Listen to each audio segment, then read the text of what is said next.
안녕하세요. 정치를 쉽게 풉니다. 정치야 쉽게!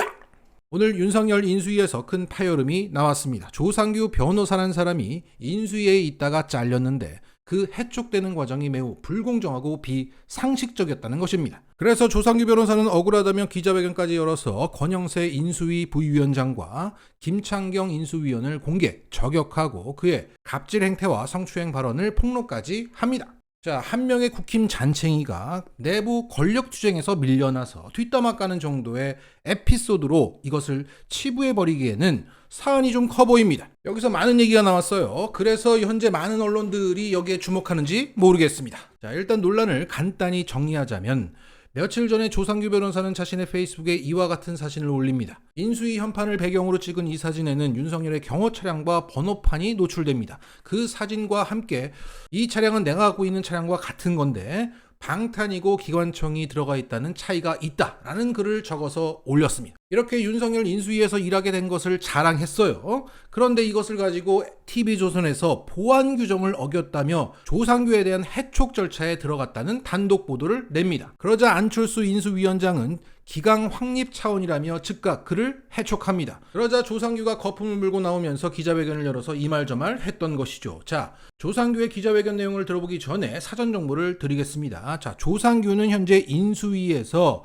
과학기술교육분과 실무위원으로 있습니다. 인수위원장은 안철수고 2인자 부위원장은 권영세입니다. 그 밑에 분과들이 쭉 있는데 문제의 과학기술교육분과는 박성중 위원이 이것을 맡고 있어요. 그 밑에 인수위원들이 김창경과 남기태가 있습니다. 그 밑에 실무위원으로 조상규가 있었던 겁니다. 자, 조상규는 오늘 기자회견에서 이렇게 말했습니다. 해촉 통보를 받은 것은 인수위가 아니라 TV조선 기사였다. TV조선 기사로부터 해촉 통보를 받았다 이거죠. 보안 규정 위반으로 몰아가는 것은 과도하다. 소명기회조차 주지 않았다. 이것은 권력자가 인수위에 들어와서 사유화하고 자기 눈에 밟히는 사람을 다 내쫓는 것으로 생각할 수밖에 없다.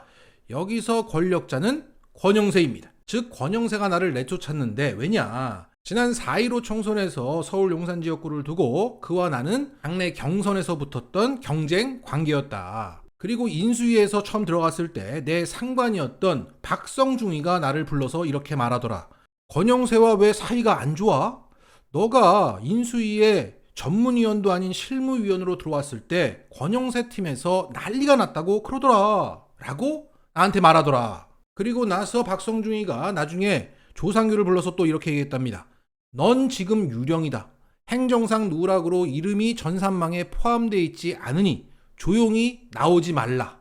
그러니까 인수위 시작부터 권영세는 나 조상규를 거부했고 유령 취급했고 권영세는 박성중을 통해서 나를 내보내려고 갖은 시도를 해왔다. 그러다가 문제의 사진을 빌미로 공식적인 절차를 밟지 않고 TV조선과의 언론 프레이를 통해서 논란을 일으켜 내가 잘리게 된 것이다. 그 와중에 기자회견을 하겠다고 하니까 안철수는 이태규를 시켜서 그 기자회견 못하게 말렸다. 이런 더러운 협잡 속에서 내가 잘린 게 아니라 나 지금 자진 사퇴합니다. 라고 기자회견을 했던 겁니다. 이렇게 진짜 해촉 이유는 보안 규정 위반이 아니라 권영세의 공작이라고 주장했던 거예요. 그러면서 조상규 변호사는 김창경 과학기술분과 인수위원회 내부 갑질과 성추행 사실도 함께 폭로했습니다.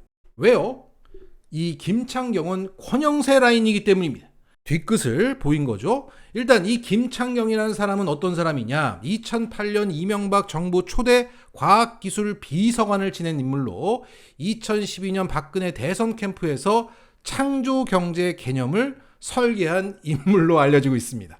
아, 대단한 걸 설계하셨네요. 아직도 그 누구도 그것을 설명할 수 없다는 창조경제의 개념을 최초 설계하신 분입니다. 그리고 이번 대선에서 윤석열 선대본에 있으면서 디지털 플랫폼 정부 공약을 설계한 인물입니다. 그 윤석열이 입만 열면 선거 기간 동안 그 플랫폼 정부, 알고리즘, 시스템 뭐 이런 말을 했던 것도 다 이 김창경의 머릿속에서 나온 거예요. 자, 이런 김창경이라는 사람이 이번 인수위에서 이런 갑질 행태, 성추행 발언을 했다는 거죠. 자, 조상규는 이렇게 폭로했습니다. 방통위원회 업무보고 자리에서 자신이 출연한 세바시 방송을 안 봤다고 업무보고 온 부처 사람들에게 호통을 쳤다.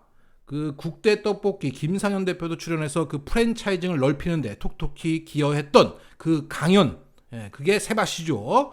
거기에 김창경도 출연했는데 큰 주목을 받았고 난리가 났었는데 공무원들이 그것도 안 챙겨보고 말이야 호통을 쳤다는 거죠. 그리고 교육부 업무보고 자리에서 시작 30분 전부터 혼자서 부처 사람들을 앉혀놓고 정신교육하고 업무보고 내내 혼자 발언하며 자기 눈을 보고 업무보고하라는 강요를 했다, 이런 폭로가 나왔어요. 그리고 모든 업무보고 자리에서 인수위원 3명만 남기고 모두 퇴실시킨 후에 깜깜이로 회의를 진행하며 전문위원들의 발언을 제한하는 등 인수위원 개인의 분과위원회가 됐다. 밀실 행정을 했다, 뭐 이런 거예요. 게다가 한 여성 실무위원에게 케이크를 자르라 이렇게 지시했다고 전했습니다. 자, 이건 뭐 술자리에서 여성 보고 술 따르라 라는 것과 비슷한 수준의 매우 모멸적인 성비하 발언으로 보입니다. 그러면서 조상규는 이런 말도 했습니다. 윤석열 당선을 위해서 사무실 압수수색까지 당했고 핸드폰 빼앗기고 공수처 끌려가서 참고인 조사를 내가 받았다. 윤석열 당선을 위해 저는 이렇게 희생했다.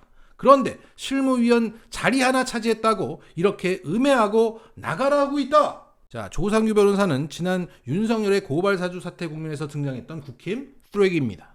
최강욱 의원에 대한 고발장을 손준성 검사가 김웅에게 보냈고 김웅이 가지고 있었던 걸 국힘당 내 한 변호사가 그대로 베껴서 검찰에 고발을 했어요. 그때 그 변호사가 바로 조상규였던 겁니다. 그러니까 이 조상규의 말은 이거죠. 이런 거지 같은 행태를 해왔던 권영세 라인의 김창경도 멀쩡히 살아있는데 윤석열을 위해서 희생했던 나를 이렇게 내칠 수가 있냐? 야, 잘들 놉니다. 좋아요. 자, 여기서 우리가 한 가지 더 짚어야 할 대목이 있습니다. 바로 현재 문제가 되고 있는 과학기술 교육 분과의 편중 현상이죠. 최근 뉴스원 기사를 보면 교육 전문가가 이 인수위 출범에 빠졌다는 겁니다. 없다는 거예요.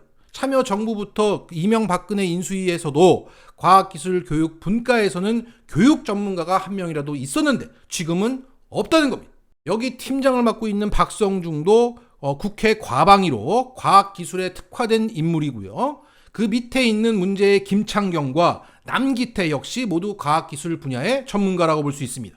이런 교육 전문가의 부재 때문에 김창경이가 이 교육 분야를 담당하고 있어요. 갑질하고 성추행한 것도 문제인데 무엇보다 그의 전문 분야가 아닌 것을 총괄하고 있다는 겁니다. 그래서일까 인수위 출범 전부터 교육부가 해체된다 이런 말이 나오고 과학기술정보통신부와 통합해서 과학기술교육부를 신설할 것이라는 전망이 나와서 교육부 전반의 우려를 사고 있는 상황입니다. 여기에 윤석열은 뭐라고 했습니까? 코딩. 대학 입시에 국영수 이상의 배점을 해야 된다. 교육 시간을 늘릴 것이다. 어디에? 코딩 교육에. 자, 그리고 대선 이후에 윤석열 주변에서는 앞으로 코딩 교육이 강화된다는 얘기가 나오고 있습니다. 더욱이 교육부총리 대신에 과학기술부총리라는 밑그림을 그리고 있는 안철수가 인수위원장에서 과학에 방점을 두고 있기 때문에 이런 우려는 현실이 될 것만 같습니다. 문과 교육은 교육이 아니야. 인문학 뭐 이런 건 필요 없어. 이제 코딩 교육이 알자고 모든 인적 자원들은 이과생을 만들겠다는 그런 밑그림이 나오고 있습니다. 이 중심에 누가 있다? 여성 보고 케이크를 자르라 라고 지시하고 야, 내 세바시 영상 못 봤어? 라고 갑질했던 김창경이가 그 중심에 있다. 자, 구조적으로 김창경이가 이 교육을 왜 맡게 되었습니까?